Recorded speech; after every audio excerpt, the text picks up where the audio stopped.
ਕੁਝ ਬੜਾ ਕਾਦਮ ਚੌਧਰੀ ਆਮਦ ਅਵਾਮੀ ਮਿਸਾਲ ਦੇ ਨਾਲ ਨਾਜ਼ਰੀਨ ਅੱਜ ਮੈਂ ਮੌਜੂਦ ਹਾਂ ਉਜਰਾ ਸ਼ਾਹ ਮੁਕੀਮ ਦਾ ਨਵਾਈ ਗਾਉਂ ਹਨੀਫ ਨਗਰ ਹੈ। ਇੱਥੇ ਇੱਕ ਮੈਂਡਰ ਆਂਦਾ ਪਿਆ ਰਾਜਬਾ ਜੇਠਪੁਰ। ਇਹ ਮੈਂਡਰ ਸ਼ੂਵਾਲ ਦੇ ਨਾਂ ਤੇ ਮਸ਼ਹੂਰ ਹੈ। ਇੱਥੇ ਮੁਸਲਸਲ ਤਕਰੀਬਨ ਜਦੋਂ ਦਾ ਰੇਜ ਦਾ ਪਾਣੀ ਆਇਆ ਉਦੋਂ ਦਾ ਹੀ ਇਹ ਲੰਡੂ ਬਾਰ-ਬਾਰ ਟੁੱਟਦਾ ਪਿਆ ਤੇ ਇਹਲੇ ਇਲਾਕਾ ਬਾਰ-ਬਾਰ ਆਪਦੀ ਮਦਦ ਆਪ ਦੇ ਤਹਿਤ ਇਹਨੂੰ ਬਣਾਉਂਦੇ ਪਏ। कटाई तो हुई है, लेकिन कटाई 2 महीने पहले हुई है, जिसके वजह नाल गंद फिर दोबारा उगाया और जगह जगह ते गंद अड़ गया या पानी दबाव नहीं है हो रहा, जिस वजह टमाटर बार बार टुट जाता है और खेत की खुटां की वजह नाल वो तो मतलब कि पारा कमजोर हो चुका है। इस वजह मैंडर अगू गंद अड़न की वजह नाल बार बार टुट जाता है।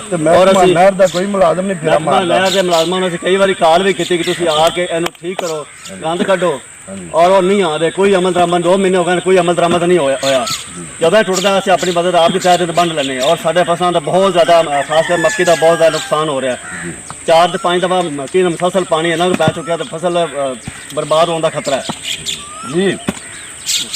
कोई आंदा नहीं तो आते नहीं तो वापस चले जाते हैं। जिसले पानी की जरूरत होती है उसले कोई नहीं आता। जिसले पानी वेखण फसल कढ़िया गया उसले जी खुड पै जाए उसले फौरन नहीं तला हो जाती। जी पानी बन्ना तोड़ता है, पानी तोड़ देता ने तो उस उसले कार्रवाई शुरू हो जाती।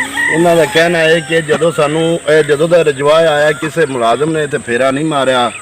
ਜਦੋਂ ਫਸਲ ਗੱਡੀ ਜਾਂਦੀ ਪਾਣੀ ਦੀ ਜ਼ਰੂਰਤ ਹੁੰਦੀ ਹੈ ਉਦੋਂ ਤੇ ਹਰ ਬੰਦਾ ਉੱਤੇ ਮਾੜਾ ਜਿਹਾ ਵੀ ਹੁੰਦਾ ਹੈ, ਆਪੇ ਵੀ ਲੁੱਟ ਜਾਂਦਾ ਤੇ ਉਹ ਆਦੇ ਇਹਨਾਂ ਤੇ ਦਰਖਾਸਤ ਦਿੱਤੀ ਖਲੇ ਹੁੰਦੇ ਨੇ।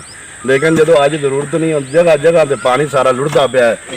बिल्कुल महकमा नहर की गफलत और लापरवाही का मूँह बोलता सबूत है, जोड़ा कि 8 दिन पहले भी एक वीडियो असी लाई सी इस थां थां से टुटन की, लेकिन किसी बंदे ने एक्शन नहीं लिया।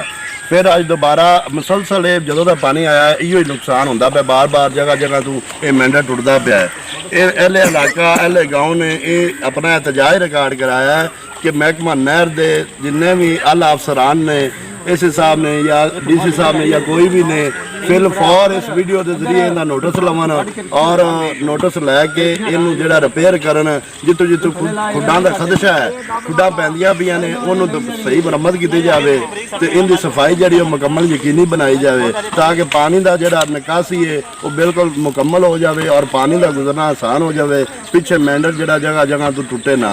ये program city press club registered की तरफों पेश किया गया है। मिलांगे किसी नवे प्रोग्राम नाल, तब तक वास्ते अल्लाह हाफ़िज़, पाकिस्तान जिंदाबाद।